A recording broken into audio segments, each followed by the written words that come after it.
is a biological male. Is that correct? Yes. And a biological male is always going to have a physical and a physiological advantage competing in a collegiate sport against a biological female. Isn't that true? There's not a lot of research on it, but it's certainly debatable. You think it's debatable? I think it's debatable. Wait, you don't think? You mean think that a biological male has an advantage every time competing against a biological female? Is that your testimony?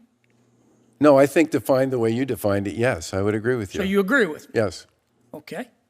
Hey, welcome back to Conservative Chronicle. Today we've got an absolutely explosive exchange between Senator John Kennedy and the NCAA President over transgender athletes in women's sports. Kennedy did not hold back. He called out the NCAA for allowing biological males to compete against biological females, and let me tell you, things got heated fast. We're breaking down the entire showdown, the weak responses from the NCAA. So why does the NCAA, why do you, your job is to promote fairness in collegiate sports. Why do you support allowing transgender women who are biological males to compete against non-transgender biological females? Over the course of the past 2 years, 5 federal court cases involving this question, let me finish. 5 federal judges have all sided with participation as the standard. This is a very... So you're saying you don't have a choice? I'm saying that under the current dynamic, there is not clarity on this issue legally. Well, why don't you exhibit leadership and demonstrate leadership and provide clarity? If you agree with me, well, first of all, that the purpose of the NCAA is to promote fair competition, and if you agree with me that in every single instance, a biological male is going to have an unfair advantage over a biological female, then why don't you just say, look, in America you can be whomever you want to be. And what this means for the future of women's sports. Stick around, because this debate is only getting bigger. All right, so here's what went down. Kennedy straight up asked the NCAA president why they allow transgender women, biological males, to compete in women's sports. And instead of a clear answer, we got, well, this. Debatable? Really? Kennedy wasn't buying it. He pushed back, and Baker finally admitted that biological males do have a physical advantage over females. But here's where it gets even crazier. Kennedy didn't let up. He basically said, if you admit it's unfair, then why are you allowing it? And when Baker tried to dodge by bringing up federal court rulings, Kennedy was not having it. That was brutal. I want to ask you this, Mr. Rebuck. Can you name me one form of legalized gambling where the House doesn't have a decided advantage? The gambling industry always has the advantage, as you are correctly indicating. Okay. The point is that the consumers know that. That's. I'm sorry to cut you off. I just don't have much time.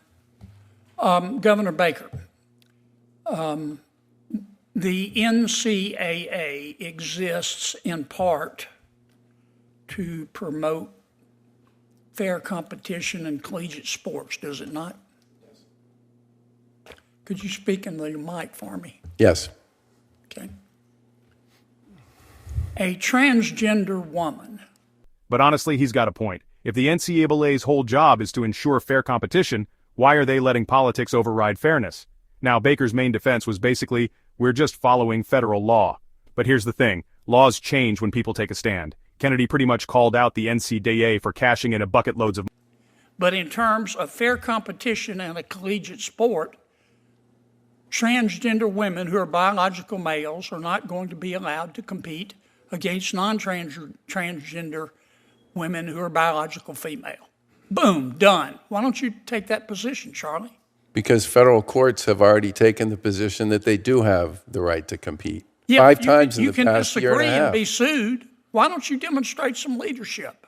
I would love to work with you folks on creating clarity around this question. I'm sorry, but Look, I'm sure the NCAA is a good organization. I just can't figure out what you folks are good for.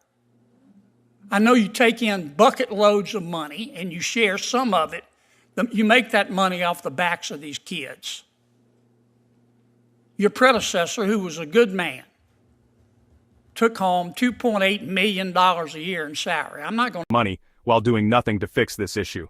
And speaking of standing up, if you're enjoying this breakdown and want more deep dives on major debates like this, go ahead and hit that subscribe button and turn on notifications. You don't want to miss what's coming next. So here's the big question. Where does this leave women's sports? If even the NCAA president admits there's an unfair advantage, how is this still happening? And if sports organizations won't take a stand, will athletes have to? ask you what you make, but I bet you didn't take a pay cut. You take in bucket loads of money. We got problems in collegiate sports with the transfer portal and the NIL and now gambling and biological males, you allowing biological males to compete against biological females. And you folks at the NCAA don't do anything except sit there, watch, cash your checks, and suck on your teeth. I would argue that we've made a lot of progress on a bunch of those Why don't issues. you take a position on transgender biological males competing against females? You just told me it wasn't fair. There's a federal standard on this is one that we would work with you on if you wish to work on it. Why don't you do it on your own? Because we're a national what you're governing there body for, and we Charles. follow federal law. That's what you're there for. Why don't you stand up and say in front of God and country, federal law is wrong, and the NCAA believes in fair competition. We also believe in equality. If you want to, in America, you can be whatever you want to be. You can be whomever you want to be. But our job is to promote fairness in sports. Our job Biological males are not going to be allowed to compete against biological females.